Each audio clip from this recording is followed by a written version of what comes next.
चलिए दोस्तों, आज के लेक्चर में हम शुरू करने जा रहे हैं फाइनली मॉड्यूल नंबर 5, जिसका नाम है प्रिंसिपल प्लेन्स एंड स्ट्रेसेस।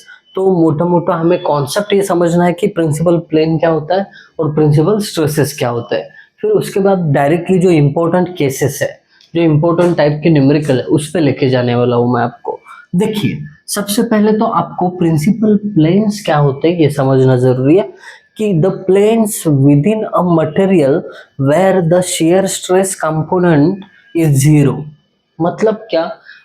चलिए एक ऑब्जेक्ट ले लेता हूँ। ये ऑब्जेक्ट है, इसको मटेरियल बोल दीजिए। इस मटेरियल का कोई भी एक ऐसा प्लेन, ठीक है, जिसपे कोई भी शेयर स्ट्रेस नहीं होगा, खाली उस पे नॉर्मल स्ट्रेस होगा। मतलब ये अगर पेन ब्लू स्ट्रेस माना जाए तो ये क्या है? इस प्लेन को क्या है? परपेंडिकुलर है। परपेंडिकुलर स्ट्रेस मतलब ये आपका किधर गया रे? हाँ, हैविंग ओनली नॉर्मल स्ट्रेस, ये सेंटेंस है। इस पे कोई भी शेयर स्ट्रेस नहीं है, इस पे कोई भी शेयर स्ट्रेस नहीं है, तो फिर ये प्लेन बन जाता है प्रिंसिपल प्लेन। तो सिंपल बेसिक फंडा क्या है? जिस प्लेन पे कोई भी शेयर स्ट्रेस ना हो, केवल उसको एक नॉर्मल स्ट्रेस हो, एक हो सकते हैं, दो हो सकते हैं, 10 हो सकते हैं, नॉर्मल स्ट्रेस हो, तो उस प्लेन को बोला जाता है प्रिंसिपल प्लेन। दैट्स इट, बंद कर देते हैं इस मुद्दे को। अब प्रिंसिपल स्ट्रेस मतलब क्या? अब जिस प्लेन को हम प्रिंसिपल प्लेन कहते हैं, उसके ऊपर जो भी परपेंडिकुलर यानी नॉर्मल स्ट्रेसेस है, वो स्ट्रेसेस मतलब प्रिंसिपल स्ट्रेसेस। ठीक है। अब ये प्रिंसिपल स्ट्रेसेस के भी फर्दर दो पार्ट बनते हैं, एक मेजर प्रिंसिपल स्ट्रेस और दूसरा माइनर प्रिंसिपल स्ट्रेस। मानिए इस ऑब्जेक्ट का एक प्रिंसिपल प्लेन है और यहाँ पे एक प्रिंसिपल प्लेन है। अब प्रिंसिपल प्लेन कह रहा हूँ, इसका मतलब ये प्लेन पे शेयर स्ट्रेस नहीं है और ये भी प्लेन पे शेयर स्ट्रेस नहीं है, बट यहाँ पे एक नॉर्मल स्ट्रेस है और यहाँ पे भी एक नॉर्मल स्ट्रेस है। तो इस कंडीशन में अब मेजर प्रिंसिपल स्ट्रेस किसको कहेंगे? अगर ये रेड कंपोनेंट ऑफ स्ट्रेस ये 100 है और ब्लू वाला 50 है, तो जो ज्यादा है मैक्सिमम नॉर्मल स्ट्रेस, उसको बोलते हैं मेजर प्रिंसिपल स्ट्रेस। तो इस प्लेन पे लगने वाला स्ट्रेस हो गया मेजर और ये 50 वाला हो गया minor principal stress. Got it? अब सेम आपको एक कॉन्सेप्ट और आता है कि मेजर प्रिंसिपल प्लेन कौन सा? मेजर प्रिंसिपल प्लेन वो है जिसके ऊपर ये मेजर प्रिंसिपल स्ट्रेस लग रहा है। Major principal stress with major principal plane, minor principal stress with the minor principal plane. That's it. यही कॉन्सेप्ट आपको समझाना था, तो ये कॉन्सेप्ट हो गए। फिर उसके बाद ना एकदम सिंपल पहला केस टाइप 1, ये न्यूमेरिकल आपको ना एग्जाम में पूछे जाएंगे। ज़्यादातर सेकंड और थर्ड जो मेथड है, टाइप है, इसको फोकस किया गया है एग्जाम में, और फोर्थ का भी कभी कभी आया है।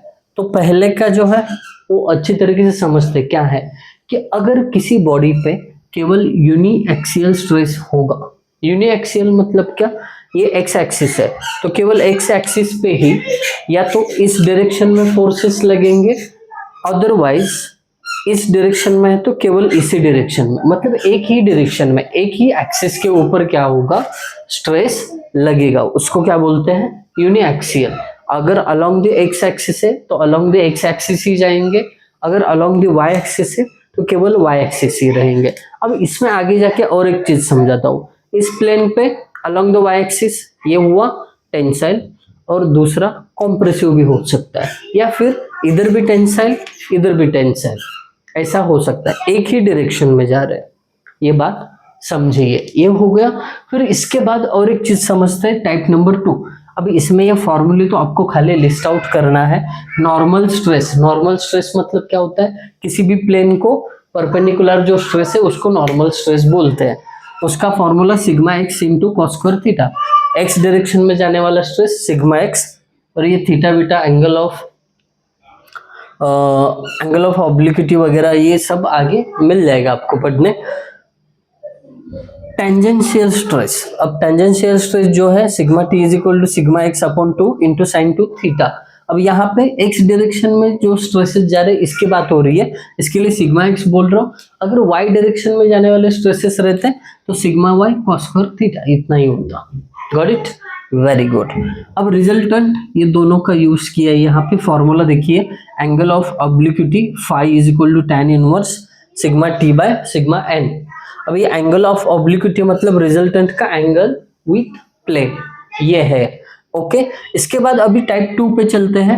अब टाइप 2 में क्या कहा है, किसी बॉडी पे 2 mutually perpendicular stresses without shear stress. अब ये बॉडी है, इसके अंदर एक एक्स एक्सिस अलोंग और दूसरा वाई एक्सिस अलोंग स्ट्रेस लग गया, तो एक दूसरे को क्या हो गया, ये परपेंडिकुलर हो गया। अब एक दूसरे को परपेंडिकुलर है बट यहाँ पे किसी भी प्लेन पे शियर स्ट्रेस नहीं होना चाहिए, विदाउट शियर स्ट्रेस। ये आपको ना न्यूमेरिकल में पहचानना पड़ेगा, आइडेंटिफाई करना पड़ेगा कि इस न्यूमेरिकल में कोई भी शियर स्ट्रेस नहीं दिया है तो इसका मतलब टाइप 2 में आएगा। ये बात दिमाग में फिट कर लीजिए, क्योंकि ये बेसिक अगर आपको चीज़ें क्लियर हो गई ना तो न्यूमेरिकल आइडेंटिफाई करने में कोई दिक्कत नहीं होगी।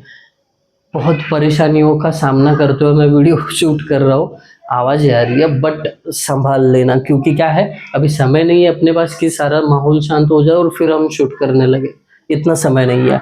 अब देखिए नॉर्मल स्ट्रेस कैसे फाइंड आउट करते हैं, इसका फॉर्मूला यहाँ पे दिया हुआ। यहाँ पे सिग्मा एक्स और सिग्मा वाई दो कंपोनेंट दिखेंगे, क्योंकि मैंने बोला आपको कि एक एक्स डायरेक्शन में है और एक वाई डायरेक्शन में कंपोनेंट है, बराबर।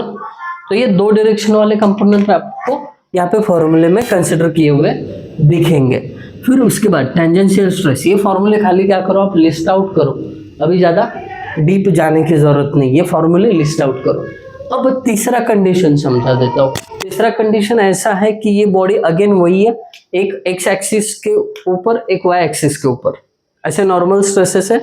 अब इसमें बदलाव इतना है कि विथ शेयर स्ट्रेस, किसी एक प्लेन पे शेयर स्ट्रेस आ रहा है तो इस प्लेन पे नहीं, जो प्रिंसिपल प्लेन है बॉडी में कहीं पे भी शेयर स्ट्रेस आया होगा, वो दिया है।